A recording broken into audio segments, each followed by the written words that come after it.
We hold these truths to be self-evident, that all men are created equal, that they are endowed by their Creator with certain unalienable rights, that among these are life, liberty, and the pursuit of happiness, that to secure these rights, governments are instituted among men, deriving their just powers from the consent of the governed, that whenever any form of government becomes destructive of these ends, it is the right of the people to alter or to abolish it, and to institute new government, laying its foundation on such principles and organizing its powers in such a form as to them shall seem most likely to affect their safety and happiness.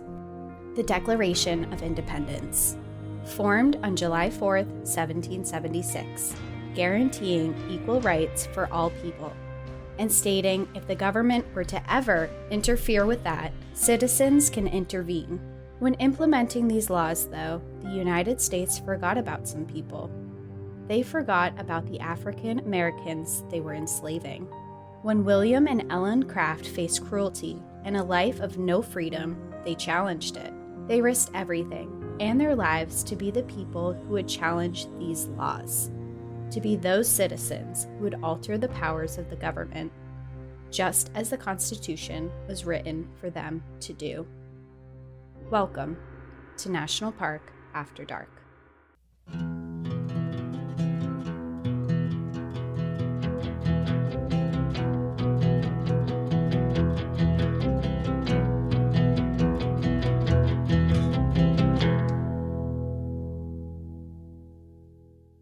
I have zero clue of where we're going for this episode. New England? Somewhere? East Coast. I feel like I'm on a theme here because we are going to Boston. We're back in New England. We're back on the East Coast. We are going to be going to the Boston African American National Historic Site.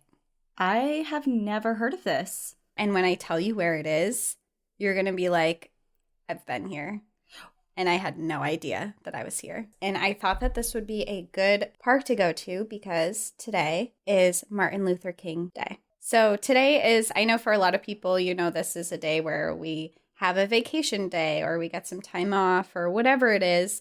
But this is a whole day that is also meant to remember history and that of slavery and trying to abolish it and to really pay attention to that history. And one of the things that I really, really love about national parks and the national park system is that it's not only built to preserve landscapes and wildlife like the Badlands, Denali, Yosemite, it's also meant to preserve history. And that is exactly what the Boston African American National Historic Site is here to do. It is here to preserve history of slavery and the abolishment of slavery. Okay, where is it? I'm dying to know. Okay, so it is actually, you're going to die when I say this because you've definitely been here. It's in the Beacon Hill neighborhood. What? Where? It's just outside the Boston Commons. No. Yep. I need to look up a picture. Can you send me a picture or can I Google it really quick? Like, am I going to visually recognize it, do you think? So the thing about the National Historic Site is that it's not just a building. It's not comprised of one building that you can go into and visit. It's actually comprised of 15 pre-Civil War buildings that are in the Beacon Hill neighborhood. So it was established in 1980 to preserve these buildings that were known to house the free African American community in Boston. And this was all connected by the Black Heritage Trail. It's a series of different buildings that are involved in the Underground Railroad and abolishment of slavery and where historically important things happened. Okay, so that makes a little more sense because I was envisioning like a particular location that was sticking out and I just blindly didn't realize. But okay, this makes a little more sense now and I feel a little bit better about my sense of awareness now. Yeah, and there are definitely signs about it, so I'm sure we've probably walked by them and never noticed. And now it's pretty high on my list to go visit because I'm like, how have I walked by this so many times in my life and I've never been here? But it's super interesting, and when I tell this story, I think you're going to be even more interested in visiting this area because it holds so much history here. As I said, this was established in 1980 to preserve these buildings. That same year, President Jimmy Carter also signed a bill to establish the Afro-American Museum in Ohio and to establish the Martin Luther King Jr. National Historic Site in Atlanta.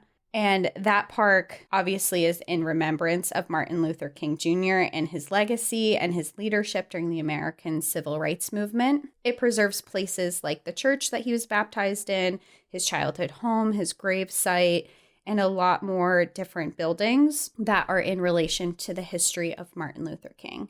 And when Jimmy Carter signed this bill, he said, "The two bills that I will sign today represent a three-pronged effort to preserve a vital but long neglected part of American heritage, the history and culture of Americans of African ancestry and their role in the history of our nation."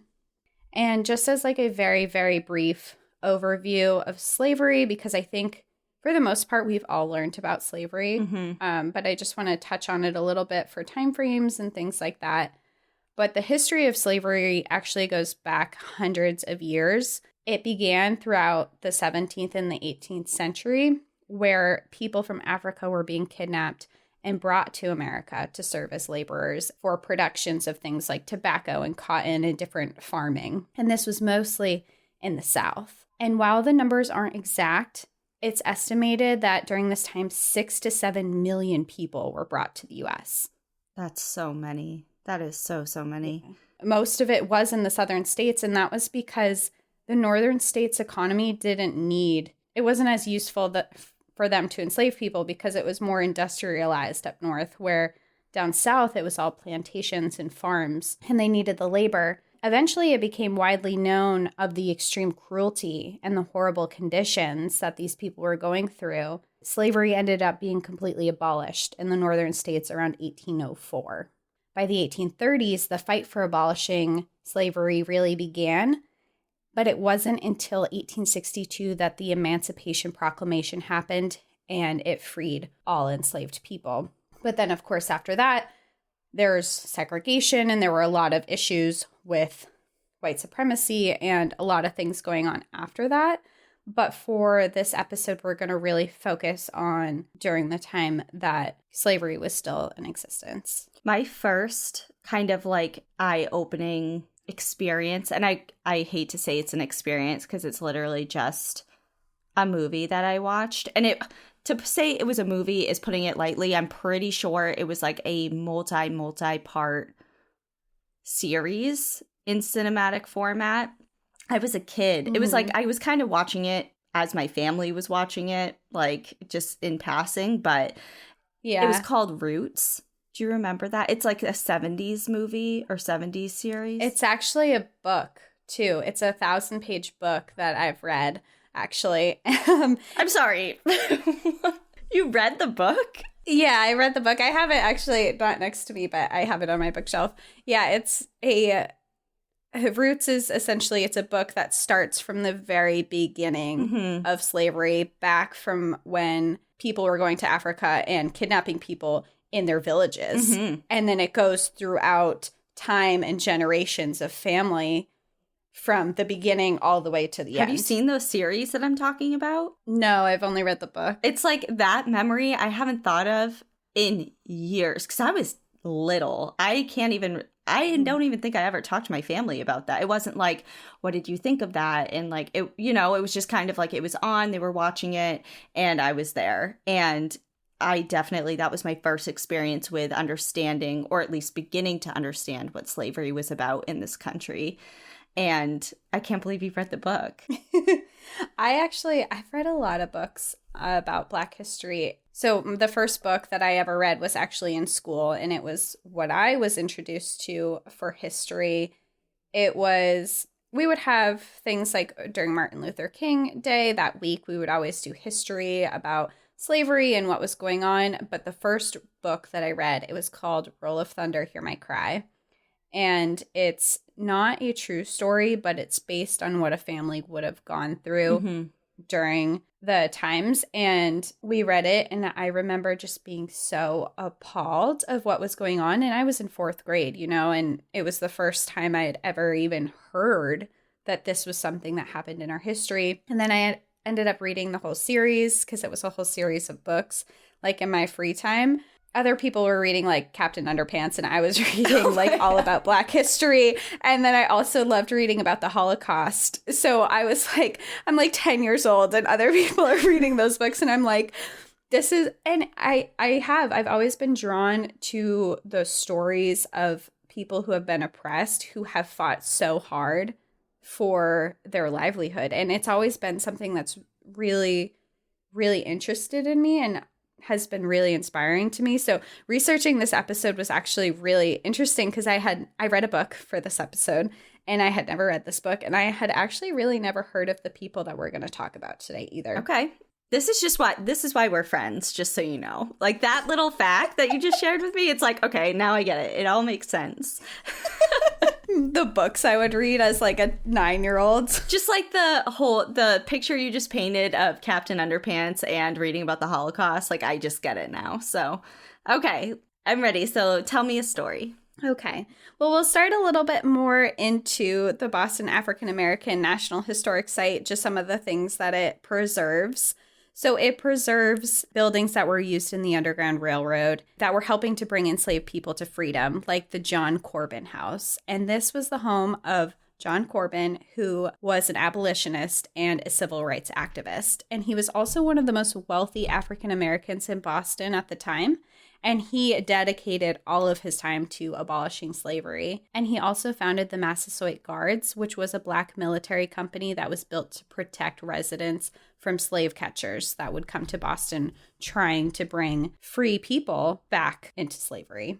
The National Park Service wrote about these preserved buildings, and what they said was that historic buildings along today's Black Heritage Trail were the homes, businesses, schools, and churches of thriving Black communities that organized from the nation's earliest years to sustain those who faced local discrimination and national slavery, struggling towards the equality and freedom promised in America's documents of national liberty.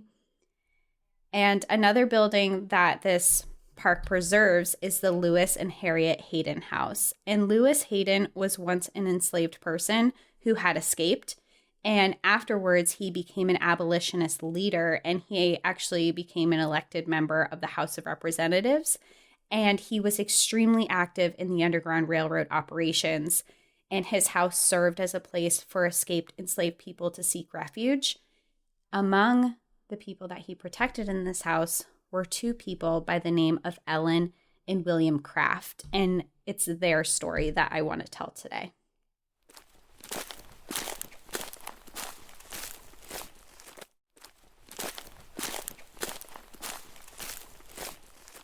Ellen and William Craft were born into slavery.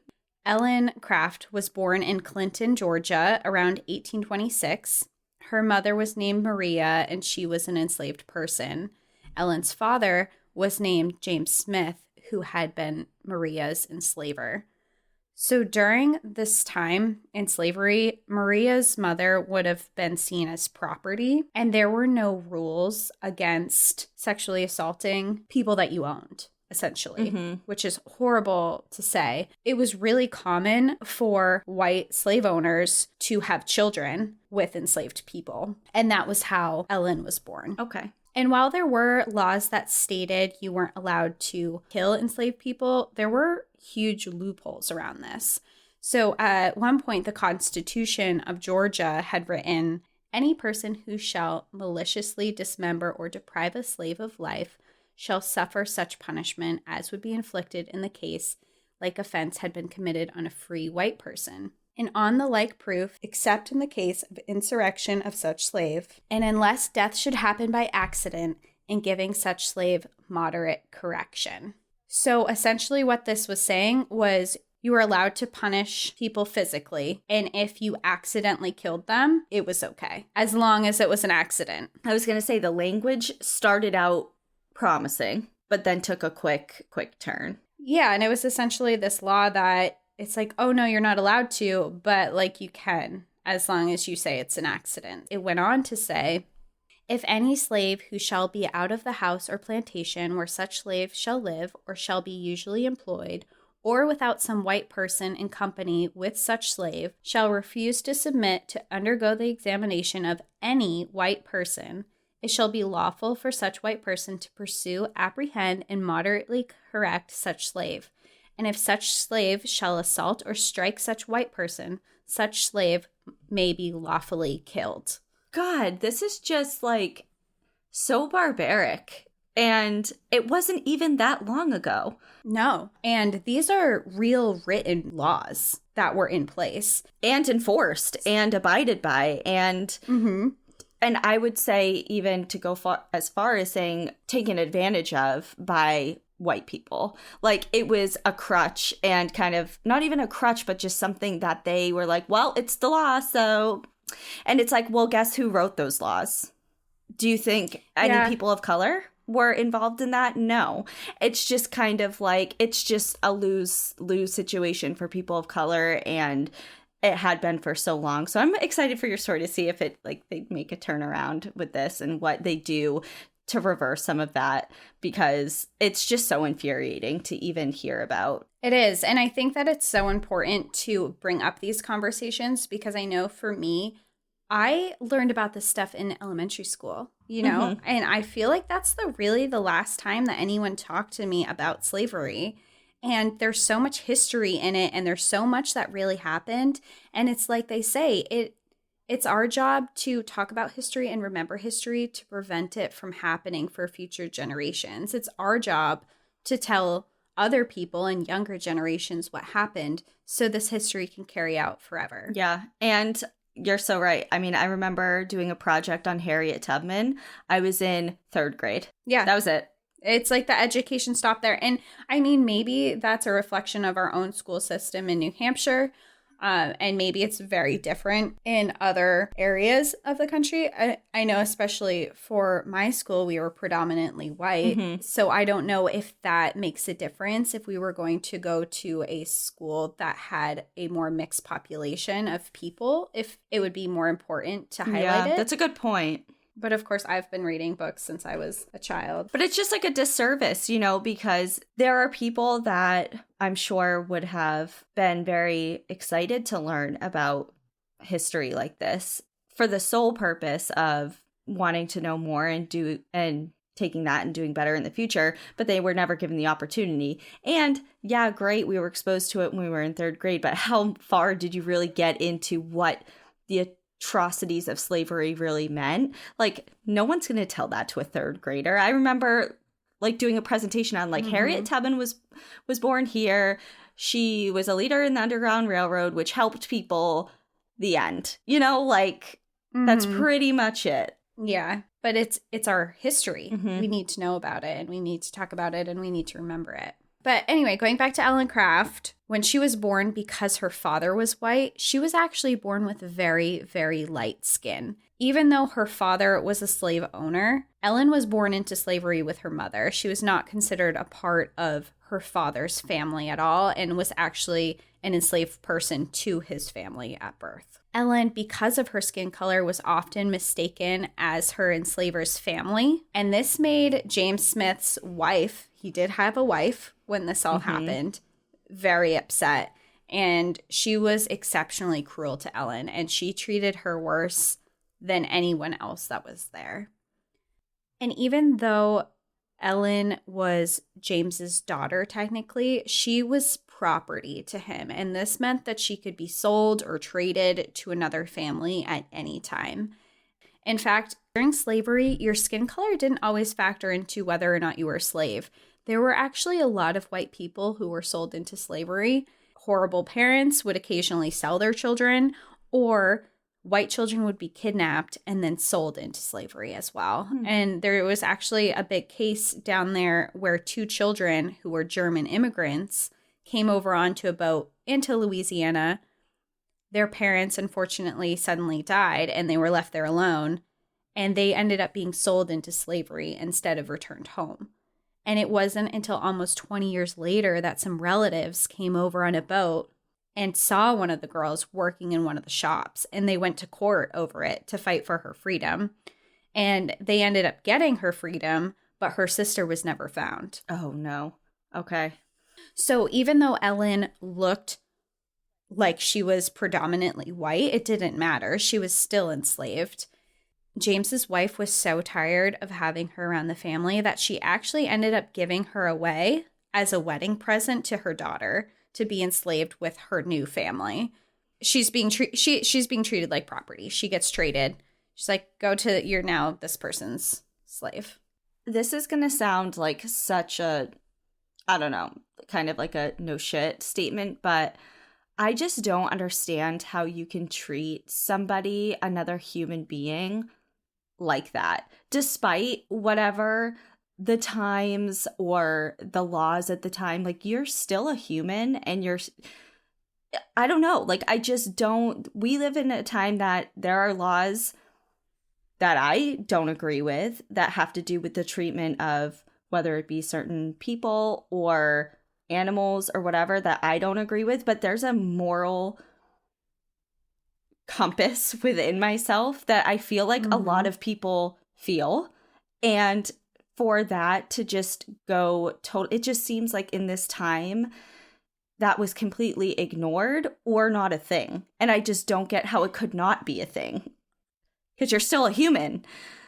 I think looking at it from our point of view and our perspective, we're like, of course, this is horrible, this is wrong.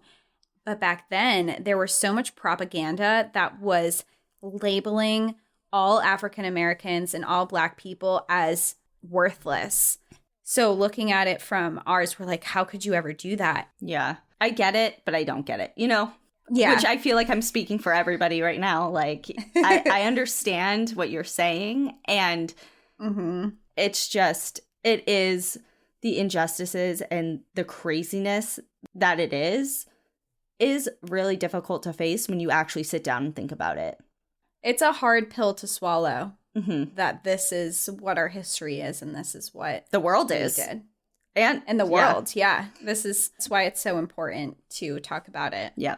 Back to Ellen. Sorry. Like, I feel like Back to Ellen. We're going to go on so many tangents today because we just hate this so much.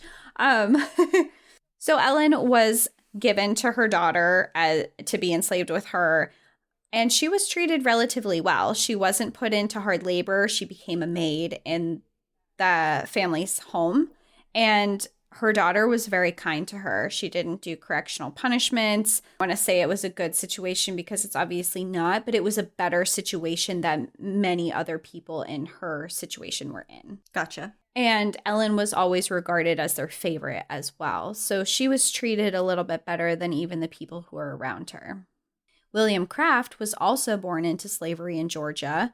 And William accounts in his book that he ends up writing, which we'll talk more about, and was a huge resource for me for this story, Running 1,000 Miles for Freedom, about his experience and his story. And he talks about how his enslaver was kinder to him than other enslaved people because he was taught a trade, and he was taught to become a cabinet maker and to work in different constructions and become a building craftsman. He talks about his enslaver as being a kind Christian man, or was something that he thought for many years of his life, until he sold his mother and his father when they got too old to work. And also he sold 2 of his siblings at the same time. So he lived a majority of his younger life with his family all around him, and when they got too old and when he needed money, a big part of it was his enslaver was having financial issues. So when he needed money, he sold people. And eventually his financial issues became too great, and the bank took over all of his property. His property included William and his sister. William was only 16 at the time, and his sister was 14, and the bank took possession of them and sent them both to auction. I really don't want to keep saying how fucked up it is because we'll be here all night, but just know that I'm appalled. When they arrived to auction, they placed them both on the auction stand, and people began calling out their bids. His sister was sold first, and she was sold to a planter who lived very far away. They took his sister off of the stand and gave her to the man, and while William stood there hearing all the bidding calls that were being made for himself, he saw his sister being pulled into a cart. And at that time, he quickly asked a friend on the platform, who was also someone who was enslaved, to run and ask the man who she was with to wait a moment so he could go say goodbye before she left. And when his friend returned, he told William that the man had said that he had too long of a way to go and he couldn't wait. So at that moment, William turned to the auctioneer and he got down on his knees and he begged and he prayed that he would let him step down off of the auction stand to go say a quick goodbye to his sister, because he knew that he was probably never going to see her again. The auctioneer responded to this by grabbing William by the throat and yelling at him. He said, "Get up. You can do the wench no good. Therefore, there is no use in you seeing her." And then when William looked up, he saw his sister staring out the window and crying before they drove off. That makes me want to cry, you know? Mm-hmm. And another thing that, like, I'm sure he was aware of at the time, being 16 and living an enslaved life, as far as kind of like, not only is he, you know, he has the knowledge that he's never going to see her again, but also of probably what is going to happen to her as a young woman who's enslaved. Yeah. You know? He talks about that in his book, and he said he couldn't even explain the amount of pain and how infuriated he was to know that his innocent little sister and siblings were going to go through that. Yeah. We'll talk about it more towards the end, but it was a really good book, and I definitely will recommend and give everyone information on it. He ended up being auctioned off, and he was sent with an enslaver in Macon, Georgia. And it was here where Ellen and William first met. They quickly fell in love and they dreamt of marrying and starting a family together. And Ellen wanted children of her own really badly, but the thought of raising children in slavery was terrifying to her. She had been ripped away from her mother, and she had seen many other children ripped away from their own as well, and she just couldn't bear the thought of that happening to her own child. So they dreamt of marriage, but they didn't want to do it while they were enslaved. They began dreaming of all these different ways that they could escape this life. And at this time, not all people of color were enslaved. There were instances in the South where people were freed, but most of these occurrences were in the elderly who were no longer valuable to work. They were going to have to wait till the end of their life for potential freedom, and it wasn't guaranteed. But they had heard that slavery was being abolished in the North. And it was rumored that in Boston, Massachusetts, there was no slavery at all. They even considered going to Canada to get out of the country entirely. They thought of plans and strategies to aid their escape, but every avenue they looked at seemed too dangerous and impossible. Reasons why it was impossible was, first, it was illegal for any type of transportation to carry them without their enslaver present. So traveling would be a huge feat. It was 1,000 miles until they were above the Mason-Dixon line, which was where they would be able to reach freedom. They needed to get to Pittsburgh, Pennsylvania from Georgia without being caught. And it was undoubtedly that when their enslavers realized that they had escaped, they would hire professional slave hunters that would be sent out with bloodhounds that would track them down. And this wasn't just a job for them. This was like a fun sport for these men. It was something that they enjoyed, and they would go out. It was like hunting an animal for them, and they would literally go out in the worst fashion to find them. And they knew that they would end up being dragged back to slavery and that they would be separated for life, and they would be put into the worst labor jobs that there were out there.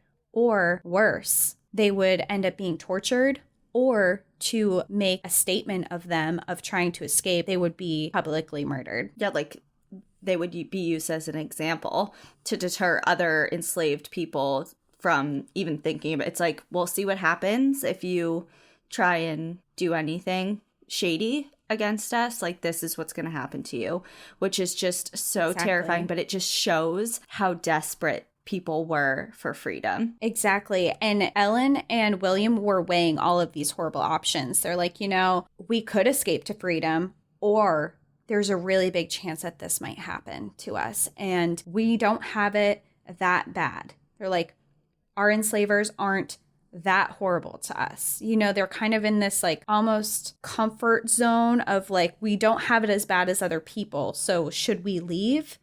But if we don't leave, we're never going to be free. We're never going to have a family. We're never going to live a life if we don't. Eventually, they decide that they can't risk it. It wasn't worth it. They decided that they were just going to get married and they would accept and settle into their lives under slavery. And they did for a little while, but their dream of being free stuck in their minds. And they couldn't help but want for themselves their own jobs, their own families to raise someday into a world that was kind. It was in December of 1848 when they derived a new plan. And this plan seemed crazy enough that it might just work.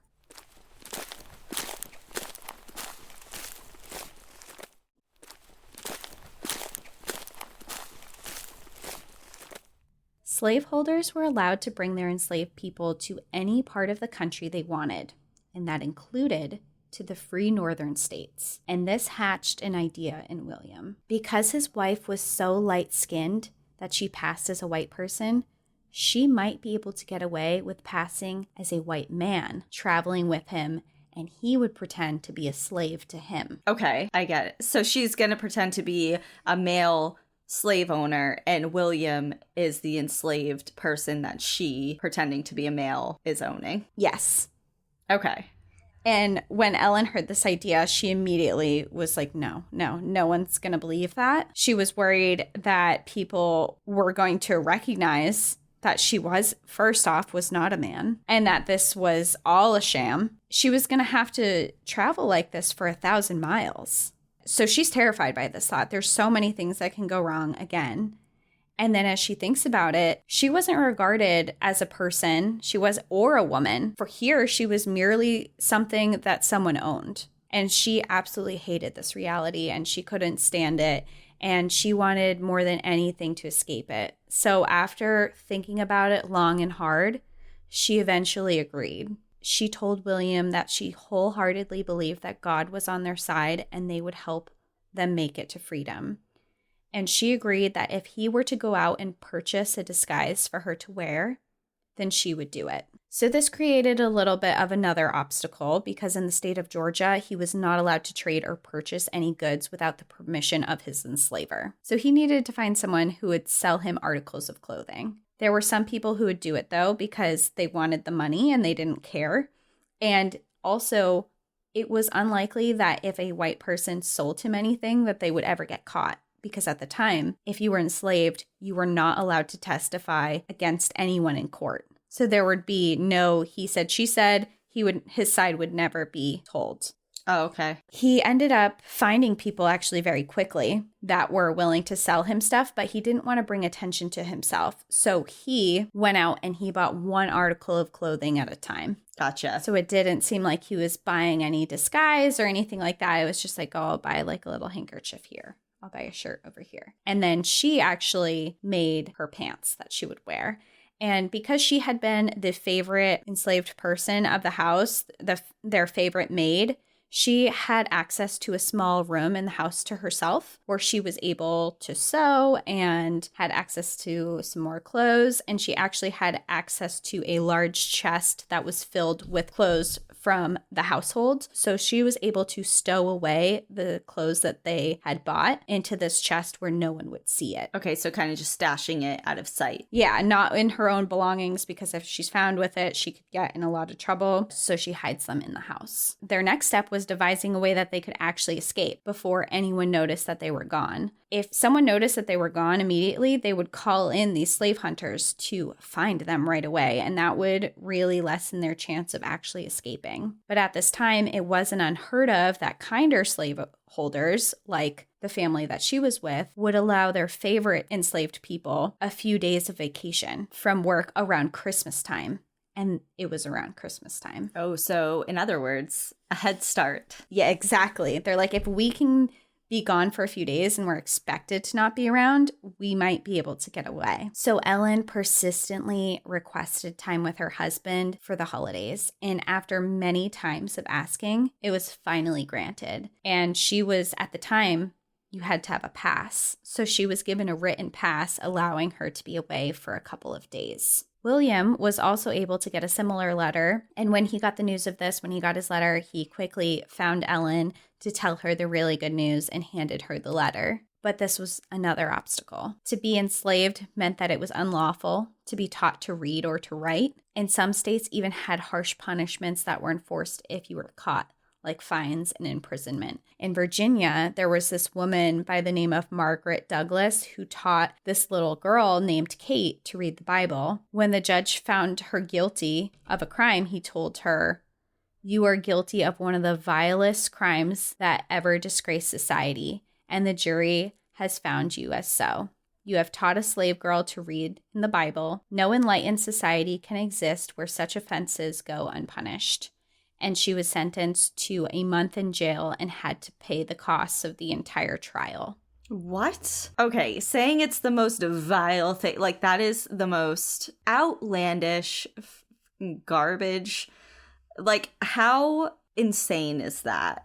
Okay, first of all, it's the Bible. And even, it's just like there's so many layers to that, what you just said. It's like, okay, so the text that she was teaching a child to read is supposed to be a text that is, you know, treat others how you wish to be treated, you know, love and peace, etc., etc. And now, you know, like, here's this, I'm assuming, white male judge saying that what she did was vile and he couldn't even believe it and society can't go on.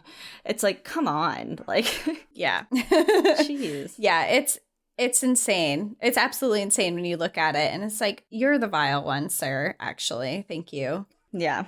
At this time, women didn't have any rights either. Right, exactly. So we couldn't a woman, vote, you know, let alone tell a man what we think. No, and also part of why she had to pretend to be a man traveling was because women didn't travel alone. So that was a whole nother feat right there, is she had to dress as a man, because if she was traveling alone as a woman, she would get spoken to. Someone would talk to her and she would probably end up being found out. So that's just a whole nother thing. She is a person of color and she's a woman, and now she has to pretend to be a man. Like, she is going through so much in this time period. So it was reasons like this that they had never had the opportunity to read or write. So as excited as they were to be granted this time away, quickly that excitement brought more anxiety. And part of this was because it was custom for travelers to register their names at hotels. And when they got on trains and boats and things like that, they had to sign their name.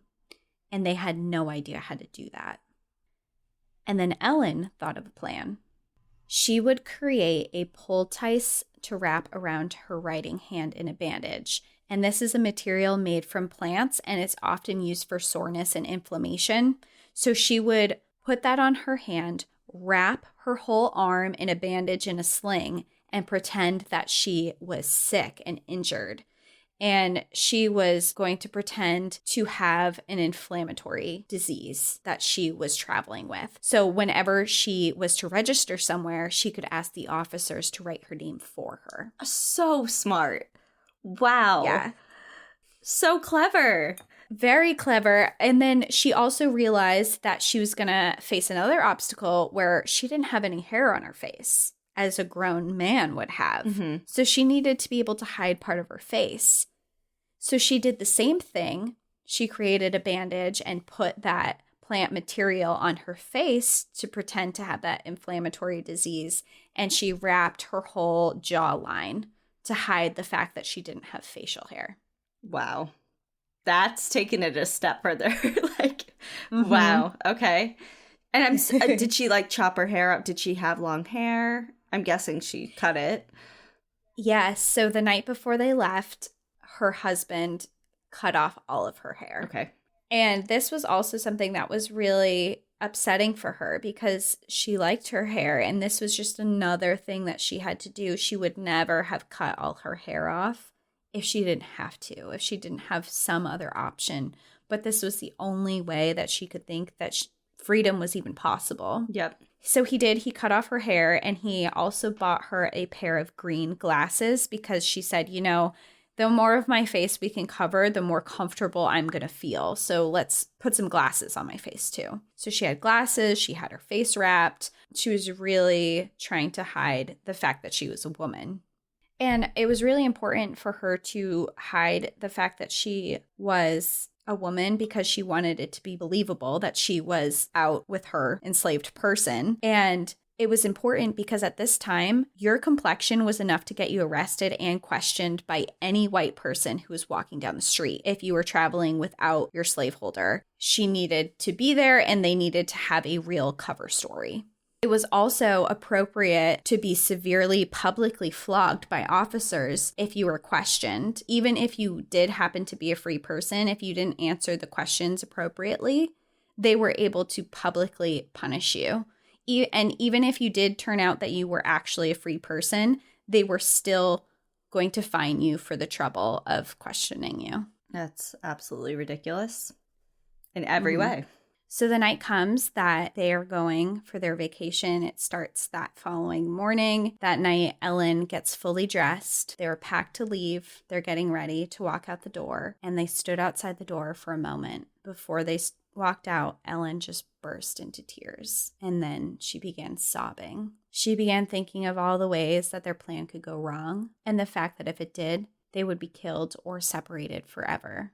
She buried her face inside William's chest and she silently cried. After several minutes of crying and praying, she looked up at William and told him that she was ready to go. She wiped her tears, shut the door behind her, and walked out the door. When they reached the train station, they had to separate. The train was segregated between black and white passengers, so William left Ellen and hopped into the car that he knew that he would have to ride in. Then Ellen, fully dressed as a man, went to the ticket counter and requested a ticket for himself and for his slave, 200 miles away to Savannah. It would be their first stop on their long journey. After acquiring the ticket, she gave her luggage to be stowed away and she hopped on the train with many other passengers that were around her. Her ticket allowed her to sit in one of the best carriages, along with all white people. Just before the train was about to leave, William looked out his window to see a man that he knew. It was a cabinet maker who he had worked with that was standing on the platform. This man, when he had heard about their trip, had a gut feeling that they were going to try to flee and went to the train station as quickly as he could to find them. He began rapidly looking through the carriages for both William and Ellen. William put his head down low and shrank into the smallest form he could manage and closed his eyes. He waited to be dragged off the train at any moment. But just before the man reached his carriage to look inside, the train bell rang and began to take off. Was this another enslaved person that was trying to stop them? Or was this an enslaver that was like, I have a bad feeling about what you guys are up to? It was an enslaver that was looking for him. Oh, shit. Okay. I didn't know if it was like someone that just had a feeling that, you know, he worked with that was like, I think I know what you guys are going to do. I didn't know if it was like a concerned friend that was going to try and stop them. No, it was a concerned, you're about to get to freedom. Okay. That was close. Yeah. Then, when the train began moving, Ellen, who had kept quiet and her head looking out the window the whole time since she sat down, finally looked around to the carriage around her. And to her horror, sitting in the same carriage on the same seat next to her was someone that she knew. His name was Mr. Gray, a man who had dined with the very same family that she was a maid with the night before. Oh, I forgot to ask, what does she do about her voice? Is she just going to now be a mute, or like what is the plan? She doesn't talk very much, and we'll go into that too. Okay. She doesn't talk very much, but he didn't mention if she changed her voice or not. Mm-hmm. I imagine so. I feel like there would be at least a small attempt to do that, but then it could come off as fake. Yeah. It's hard, yeah. Yeah, they didn't really mention what she did with her voice in the book. But this man who was now sitting next to her was someone that she actually knew well. It was someone that she had known since childhood. Immediately, her first thought was that he was there to apprehend her and saw through her disguise as a male.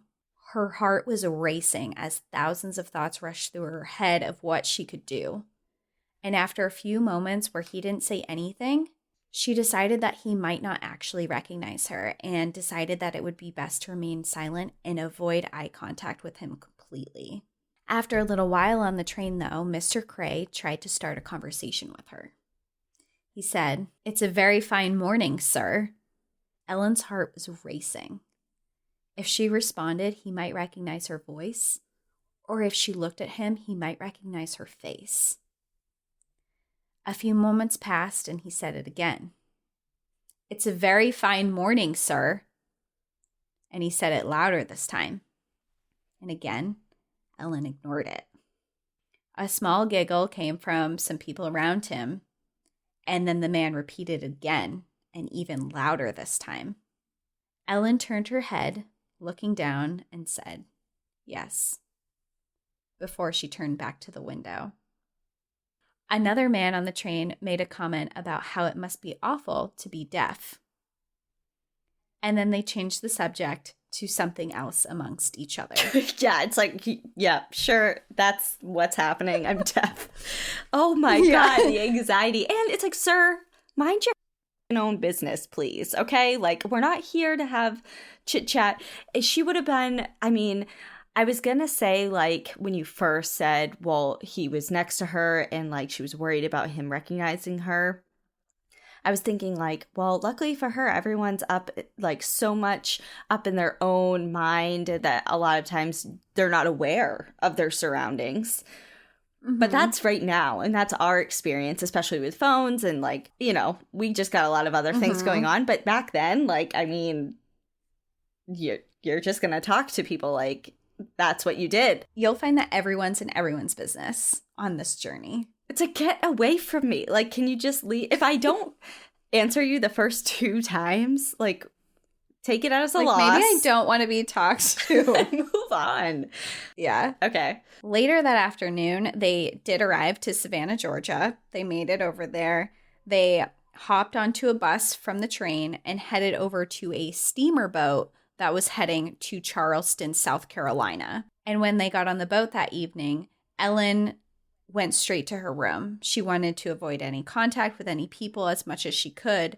And when she said that she was going in for the night, William actually ended up getting questioned about it. People on the boat thought it was very odd that she would be going to bed. And I say she, but they thought she was a man. Mm-hmm. And William explained that he was very sick with rheumatism, which was that inflammatory disease that they had been saying. And that was why he went to bed early, was that he wasn't well. He continued on to ask them if there was anywhere on the boat where he was allowed to sleep. And they responded by telling him, no, there's nowhere here that you're allowed to sleep. So you can find somewhere on the floor to sit and out of everyone's way, was essentially what they said to him. So that night, he didn't sleep. He just sat up all night waiting for it to be morning.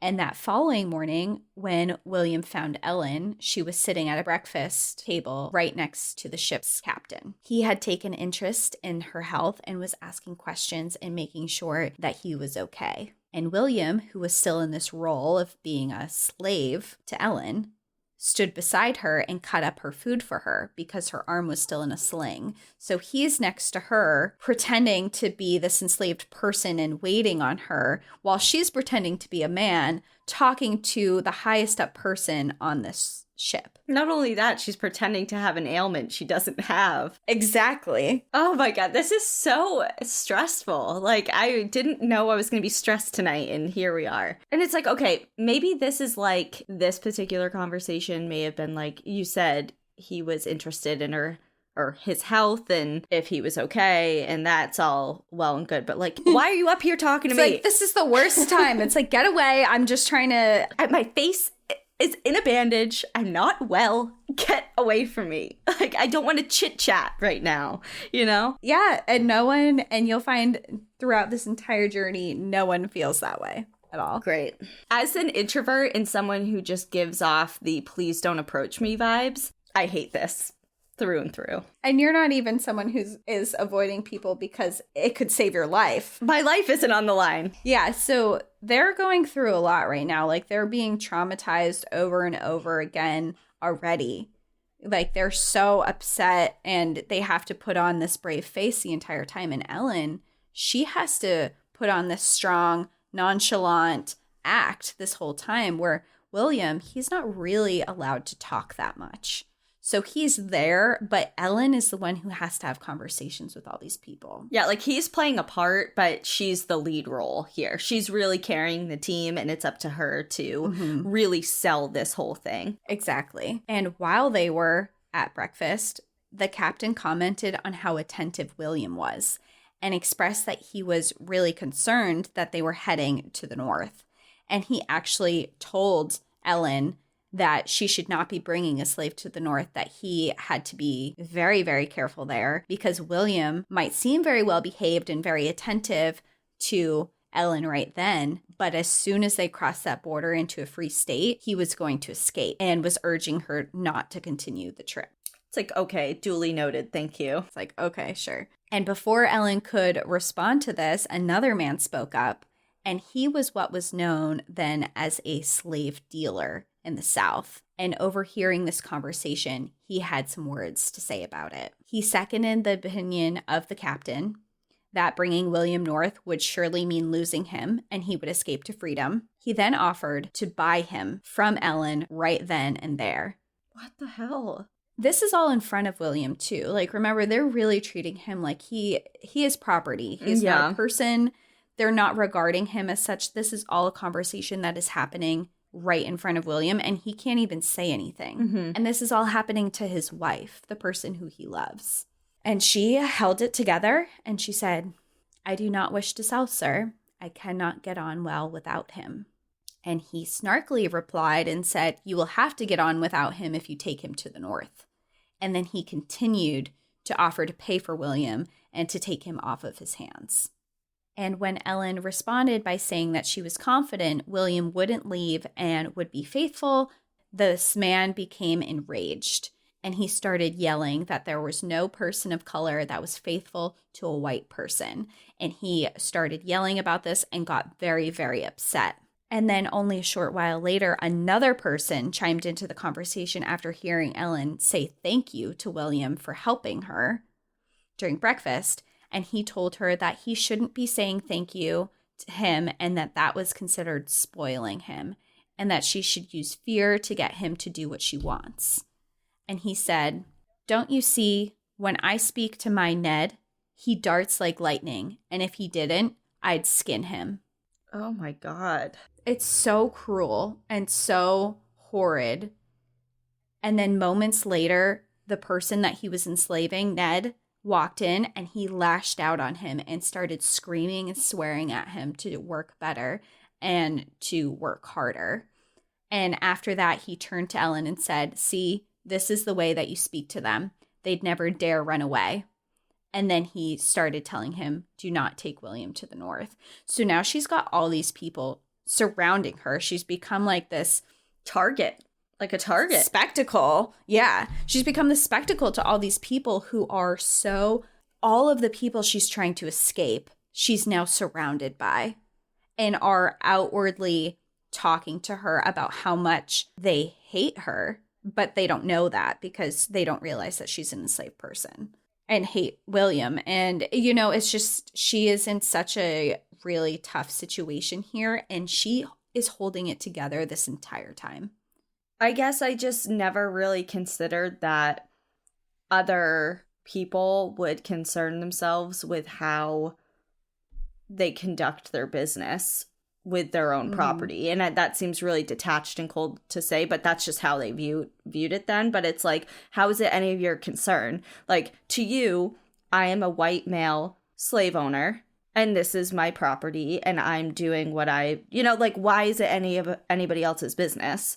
And part of that was because of the free states, because people felt so strongly about keeping people enslaved that they could not bear the thought of anyone escaping to freedom. So people were making it their own business to prevent that from happening. So when they heard that they were going Pennsylvania, they felt it was their duty to get involved. God, I'm red right now, and I don't know if it's the wine or because I'm pissed. But yeah, this story is just so infuriating on so many levels. Down to the basic, just leave people alone. Unless they're doing something, oh my God, I just had a revelation. I'm unless somebody's doing something wrong, why are you butting in? But to them, they thought that this was wrong. Exactly. They thought that this was wrong and they felt super strongly about it. Wow.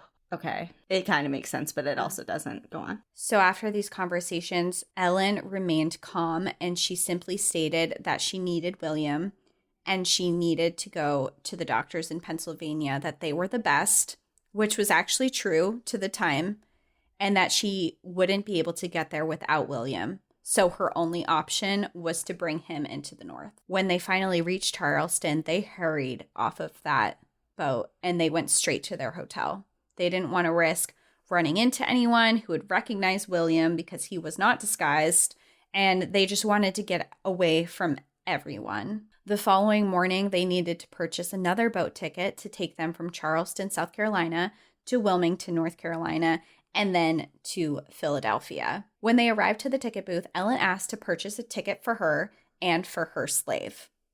And I say it like that because that's literally how she had to ask it. Yeah. As soon as it was mentioned that she was going to Pennsylvania, the ticket man looked up suspiciously and asked Ellen to sign her name and William's to check in. Ellen pointed to her arm and asked if he would be able to do it for her.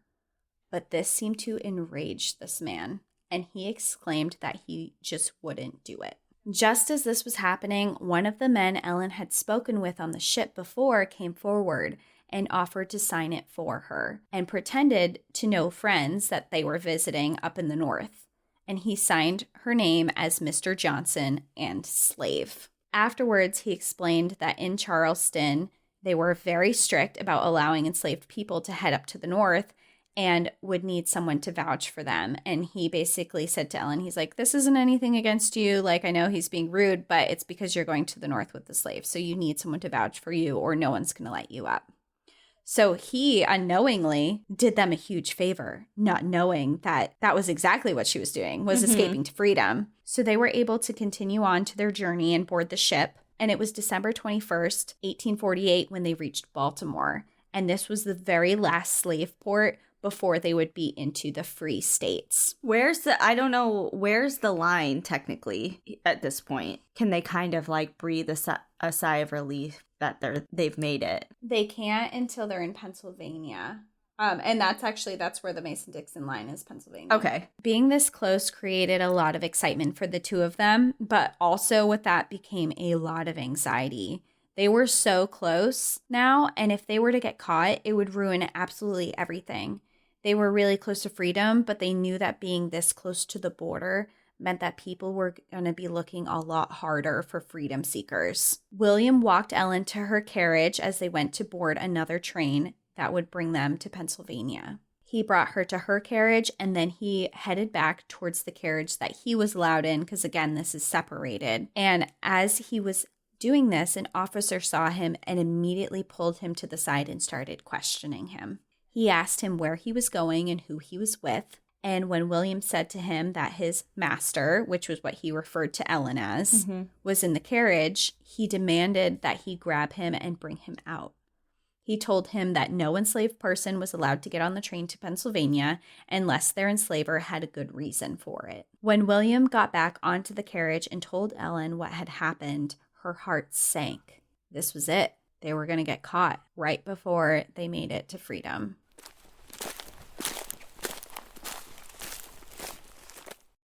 They got off their train and they were brought into a room with an officer. He said, "It's against our rules, sir. It's against our rules, sir, to allow any person to take a slave out of Baltimore into Philadelphia, unless he can satisfy us that he has the right to take him along." Ellen spoke up and explained that she had bought a ticket for both of them in Charleston for Pennsylvania because he was very ill, and therefore they had no right to hold them here and not let them through because they had bought their ticket somewhere else. He responded by saying, "Right or not right, either way, we're not letting you go." The room fell silent for a few moments as neither of them dared to speak a word. These officers had every ability to throw them in jail if they were detected. And in this moment, it felt like a huge mistake to be there because they felt like they were about to be found out. Just moments later, the bell for the train to leave rang, and a quick decision had to be made. And the officer looked for a moment like he had absolutely no idea what to do.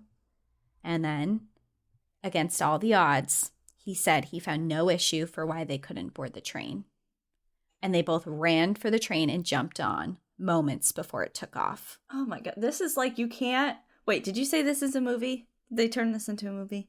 No. There's like short little old films that you can watch that are like 20 minutes, 10 minutes kind of things, but no, it's not like a movie. This needs to be made into a major motion picture. It truly does. Like, has everything that I would assume people would want to see. Like, it has suspense. And want to know about. And it has a great story behind it. And it has everything. And I'm assuming there's a happy ending since we're talking about it. And he wrote a book after about it. So, yeah. You know. And I did read an article that in 2016 there was talk of creating a movie. But as far as I know, I couldn't find one that was put out. Okay. Well, hopefully it's in the works somewhere, because this is something that's like, and I'm not just saying for pure entertainment value. I'm saying like this is like a gripping story. Like, people should know about this. Yeah. They both eagerly sat on the train in their own carriages, and Ellen was in the best one, as she had been before, and William was in another.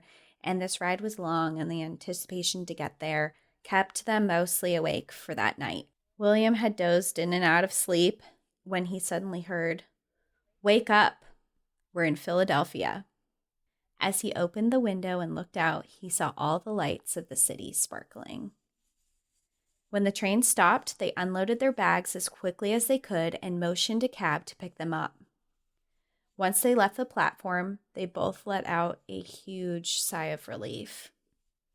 Ellen squeezed William's hand. "Thank God, William, we are safe."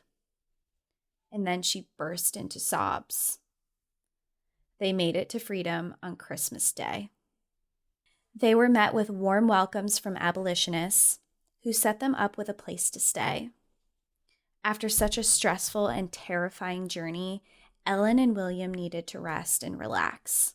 The trauma and survival mode that they had just endured was exceptionally draining, and they couldn't keep pushing on. They needed time to just settle. And they ended up being housed with an extremely kind and white family, which at first Ellen was very uncomfortable with, as she believed that they would absolutely turn them in. However, this family was extremely kind and very welcoming, and Ellen and William ended up staying with them for a month. The family housed them, fed them, and even began to teach them how to read and write. And before they left, they were able to write a few words and sign their names. When they reached Boston, Massachusetts, they began their new lives. And this was where they moved into the Lewis and Harriet Hayden House, which is preserved in the National Historic Site that we talked about earlier. And they lived here for the next 2 years. Here, while they were living there, William opened up his own cabinet-making shop near 51 Cambridge Street. I looked at pictures, and it's not, I don't believe it's a building anymore, but you can go to that address. And William and Ellen became abolitionists themselves and participated in anti-slavery meetings and shared their story of how they were able to escape to freedom. 2 years after they escaped to freedom in 1850, the Fugitive Slave Law was enacted. While Boston had been a safe haven where the majority of youths and the amount of abolitionists had been able to safely keep all freedom seekers from being captured and brought back into slavery, this law completely changed things. This allowed law enforcement to arrest any individual who was suspected of escaping enslavement. It also allowed enslavers to acquire an affidavit that would allow them to send people to the North to capture the people that they once enslaved. Ellen and William's former enslavers successfully sent 2 people with warrants to Boston to apprehend them. This time, though, William Craft was willing and able to fight back with force, if necessary, and they had abolitionists in Boston helping them avoid capture. First, Ellen was taken out of the city where she would not be found, but William stayed behind to guard his shop, and he was armed. He recalled in his book, "One night, Lewis Hayden and I had a keg of gunpowder under his house in the Phillip Street, formerly South Act Street, with a fuse attached, ready to light it should any attempt be made to capture us. And the abolitionist community were able to stand together and actually get the slave catchers after them out of Boston. With this Fugitive Slave Act enacted, they were at a huge risk of being brought back into slavery, and they couldn't stay in Boston. They decided that it was better for them if they were to flee to England. Before they left for England, though, they remarried under the laws of a free state. They ended up crossing the border into Canada and leaving from there to England, and when they got there, they continued advocating against slavery. They spoke at lots of events. That is where William wrote the book, 1,000 Miles for Freedom. And William Craft frequently started traveling to West Africa to speak and encourage the end of the slave trade that was going on there. Eventually, when the American Civil War came to an end and slavery was completely abolished, William and Ellen moved back to Georgia. They had a daughter together, who they eventually moved to Charleston with and lived out the ends of their lives there. Whoa, that was such an intense one. And one that just, that's it, right? I'm not interrupting you. No, okay. That's the end of my story. Okay, well, it's just like the sheer bravery, because we've covered stories that have a lot to do with people being brave and having to make really difficult decisions and being placed in situations where they have to overcome something. But this is a whole nother thing. And this is something that we've never discussed in terms of a story before, and something that we've never really put on the table of like, take a good look at this and really consider what these people had to go through and the decisions they had to make and what was on the line. It's just like, that was crazy. That was so crazy. And so they went to England and lived their lives there for a little bit before coming back to settle. I had no idea about the, what is it called? That law that got passed? The Fugitive Slave Act. Yeah, I didn't know anything about that. It was passed for 5 years. So it ended up being terminated by a judge or superior court or something in Wisconsin, who ruled that it was unconstitutional. It ended up being 5 years later in 1855 that happened. But they had to escape sooner than that. I mean, as soon as it was enacted, they ended up leaving within that year because they already had people out there trying to get them. Yeah. And it wasn't safe for them to return until slavery was abolished. And they did. They made big strides in being abolitionists, going to Africa. They never stopped fighting for freedom. And then eventually they did get to come back, and they did get to live in their home states under freedom with a family and what they wanted. Live the lives that they had. Exactly. What they wanted. Exactly. And something that I thought of when you were telling the story of like how scared she was the whole time, and you know how this turned out in their favor, but I wonder how many people attempted the same thing and it didn't turn out well for them. Yeah. Because we hear these stories of heroism and being brave, and we celebrate that, rightfully so, but we also have to remember there are thousands of people who showed the same bravery and did the same things, and we just don't know their stories, probably because it didn't turn out well. They're not remembered or written down in history the way that this particular story was written down. Well, that was part of why I really liked his book, 1,000 Miles for Freedom. It is by William Craft. It is his words of his story. And he talks about in his book people that he knew that weren't so lucky, and situations that happened with people who didn't escape, and people he met along this journey that weren't going to be free. And he does touch on that. And one part that in his book that really, really stuck out for me was when he was talking about his wife, and it was the moment that they were leaving. And it was the moment where they stood at the door, and she just stared out the door and just began to sob. It was just like, that was her moment where she decided, I'm doing this. Like, there's no turning back. You know, she stood there, she sobbed, she cried for this horrible journey that she was about to go on. And then she took a step and she did it anyway. Right. And they made it. And like I said at the beginning of this episode, one of the things that I really love about the National Park Service is that we're not just preserving landscapes and wildlife, we're preserving really important history like this that lives within our National Historic Sites. It makes me want to pay a lot more attention to the National Historic Sites because there are these stories that live there that need to be known and shared. And if you go to them and you see them and research them, you're going to find more and more stories that are really similar to this one. I think there's over 25 National Historic Sites that commemorate Black history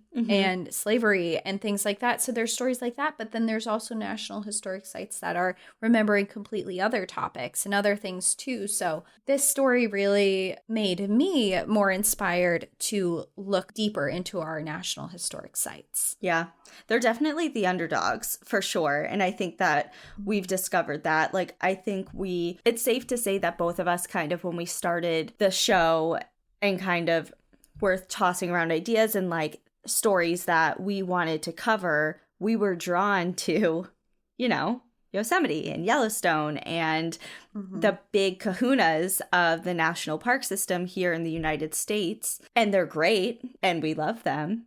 But there are so many other stories and ones of huge importance. Like we're discovering, you know, with this story, when we did the story of the Kalaupapa leper colony in Molokai, like that was a National Historic Site. And, you know, they're not as widely known or advertised. People don't flock to them by the millions like they do in some of the big parks. But they're just as worthy. I applaud you for choosing this one because it was so well done and I really enjoyed learning about it. I'm really happy to hear you say that because this is, like I said earlier, this is the stuff that I love to learn about. It really, really is. And it's funny because we went into this podcast and when we first started, you know, I'm like, yeah, I'm going to talk about serial killers and true crime and stuff because that's what I watch on TV and stuff. But really, as we've gotten into this, like I really gravitate towards the survival stories, whether that means out in the wilderness or a story like this, because this is a story of bravery and survival. And it's stories like this one that I really love researching. And it's one that I really think is important for other people to know because I think Ellen and William Craft's story deserves to be known for generations to come. And it's important to know about it and be appalled by it, to be appalled by how they were treated and recognize how horrible it was and recognize the important and difficult decisions that they had to make to escape and get out of it. So I really, really liked researching it and telling it. Thank you so much for doing it. And I really hope that people got something from it because like you said in the beginning of this, today is a day that, you know, people celebrate because they have an extra long weekend. Or they get time and a half at work if you are working. Or, you know who Martin Luther King Jr. is, but that's kind of all the surface level thought you give to it. And it's important that we take the time to spend a little more time learning about it. Even if it's through an hour and a half podcast, like it's more than you probably would have done today. So I think that that's a really great thing. So thank you for choosing that story for today. Yeah, I'm glad you enjoyed it. I hope you all enjoyed it. I hope today, as Martin Luther King Day, you have learned some history that you haven't learned. If you did know this, I hope you research some other history that is important to Martin Luther King Day. But I think that is everything that we have today. So, in the meantime, enjoy the view. But watch your back. Bye, everyone. Bye.